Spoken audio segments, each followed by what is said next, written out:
Immigration is behind the viral campaign that has raised millions of dollars for the construction of a wall along the U.S. Mexico border.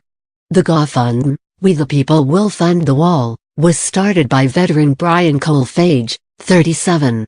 The Tripoli amputee was injured while serving in Iraq with the U.S. Air Force.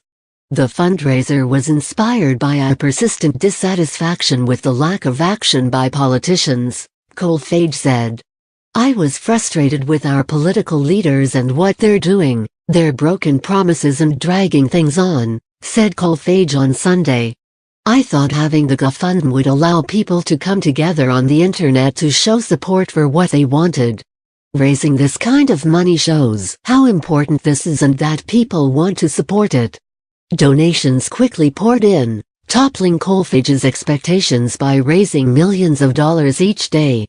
The total surpassed 16 million from more than 271,000 people as of Monday. I knew it would be big, but never that fast, he said.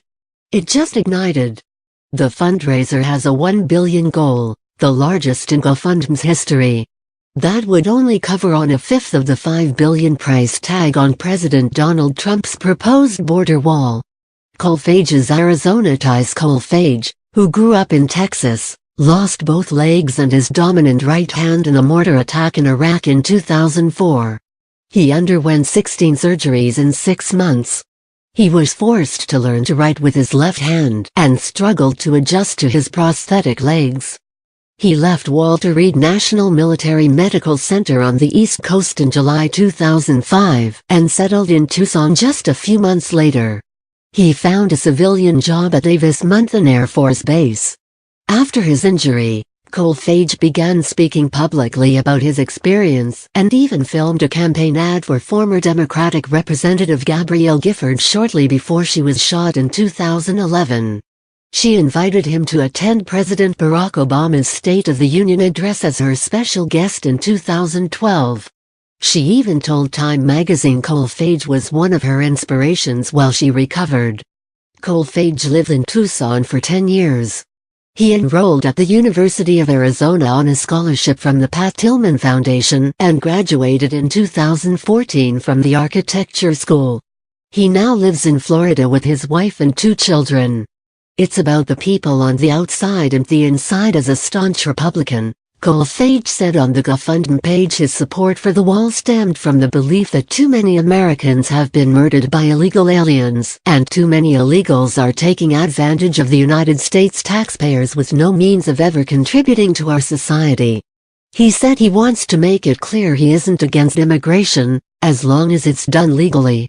He points to the difficult process to obtain legal citizenship as just one of the problems with the current system. They came here the right way, he explained. They came through the front door. They did everything correctly, and that's what America is all about.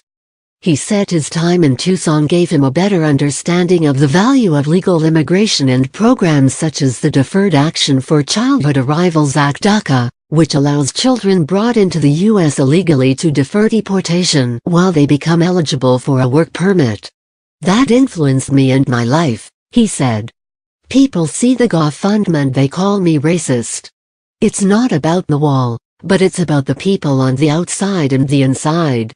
BuzzFeed raises questions, but Kolfage's intentions were questioned by a recent BuzzFeed News article alleging he used his position to push right-wing conspiracy theories and false stories on a number of conservative media sites. Kolfage said in an email to the Arizona Republic on Sunday afternoon that the article was intentionally trying to smear his image. He said he plans to take legal action against BuzzFeed. He said the claims were fabricated and provided multiple screenshots showing what he described as fake Facebook accounts posting under his name. I would never say those things, he added. Kolfage previously made waves on social media in 2015 when he wrote a blog post objecting to an American flag with rainbow-colored stripes displayed at a home on the Davis-Monthan Air Force Base. He claims the flag violated code dictating that the American flag should only be displayed in its original form, but the base ruled the flag was in compliance with federal law. He later criticized the decision on a conservative news site. The previous year, Colfage filed a defamation lawsuit in Maricopa County Superior Court claiming social media attacks from his critics strayed into libelous territory. The Arizona Daily Star reported that one of the defendants said Colfage posted his personal information online, resulting in threatening phone calls and messages. Colfage's suit was settled privately in 2015. Future of fundraiser uncertain during government shutdown. A budget passed by the U.S. House of Representatives on Thursday night includes $5 billion for Trump's border wall. Colfage said multiple House members told him the GoFundMe influenced the vote. "It just shows you, regardless of what happens, it impacted and changed votes that day," Colfage said. "I think that's a success. We've done something that hasn't been done before with immense support from around the country." Trump posted on Twitter on Wednesday, "One way or another, we will win on the wall."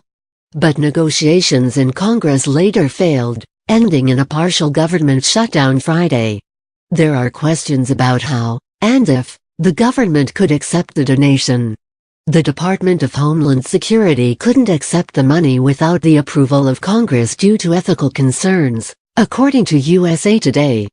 But Republican Representative Warren Davidson, Ohio, has proposed a bill that would allow the Secretary of the Treasury Department to accept public donations to fund the construction of the wall. Colfage said his team has been working with Vice President Mike Pence and his staff to ensure the donation would go to the right place. They're also working to create a contract with the government that would allow the funds only to be used for the wall. "It's only for construction of the wall, not lining someone's pockets," he said. "We don't want to get involved in politics. If that's not possible, or if the project secures enough funding without the fundraiser," Colfage said, he will have to decide whether to refund the money or follow some donors' suggestions to build an immigration center for those entering the country legally. "Somewhere nicer for children and families," he said. "A nice place that's more of a humane and welcome atmosphere. A place where children can play while they wait. There's no